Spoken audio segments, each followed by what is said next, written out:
சென்னை தலைமைச் செயலகத்திலிருந்து முதலமைச்சர் மு.க.ஸ்டாலின் 206 பல்வேறு திட்டப்பணிகளை காணொலி காட்சி வாயிலாக தொடங்கி வைக்கிறார். இதுகுறித்து கூடுதல் விவரங்களை செய்தியாளர் நந்தினி வழங்க கேட்கலாம். வணக்கம் நந்தினி. இந்த நிகழ்ச்சியில் யாரெல்லாம் பங்கேற்றிருக்கிறார்கள், என்னென்ன திட்டப்பணிகளை முதலமைச்சர் தொடங்கி வைக்கிறார், முழு விவரங்கள். வணக்கம்.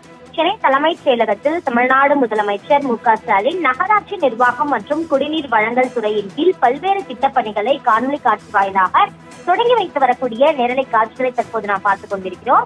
அந்த வகையில் நகராட்சி நிர்வாகம் மற்றும் குடிநீர் வழங்கல் துறையின் கீழ் செயல்படும் சென்னை பெருநகர குடிநீர் வழங்கல் மற்றும் கழிவுநீர் அகற்று வாரியத்தின் சார்பில் 204 கோடியே 36 லட்சம் ரூபாய் செலவிலும், தமிழ்நாடு வடிகால் வாரியத்தின் சார்பில் 1035 கோடியே 86 லட்சம் ரூபாய் செலவிலும், நகராட்சி நிர்வாக சார்பில் 258 கோடியே 11 லட்சம் ரூபாய் செலவிலும், பேரூராட்சி சார்பில் 56 கோடியே 94 லட்சம் ரூபாய் செலவிலும், பெருநகர சென்னை மாநகராட்சி சார்பில் 78 கோடியே 42 லட்சம் ரூபாய் செலவிலும் முடிவுற்ற திட்டப்பணிகளை தமிழ்நாடு முதலமைச்சர் காணொலி காட்சி வாயிலாக தொடங்கி வைத்துள்ளார்.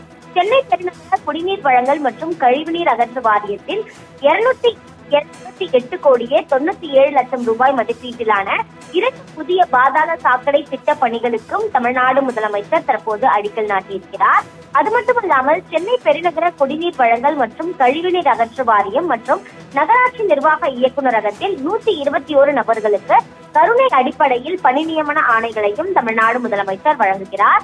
இந்த நிகழ்ச்சியில் நகராட்சி நிர்வாகம் மற்றும் குடிநீர் வழங்கல் துறை அமைச்சர் கே.என். நேரு, நகராட்சி நிர்வாகத்துறை செயலாளர், தலைமைச் செயலாளர் உள்ளிட்ட தமிழ்நாடு அரசின் முக்கிய அதிகாரிகளும் பங்கேற்றுள்ளனர்.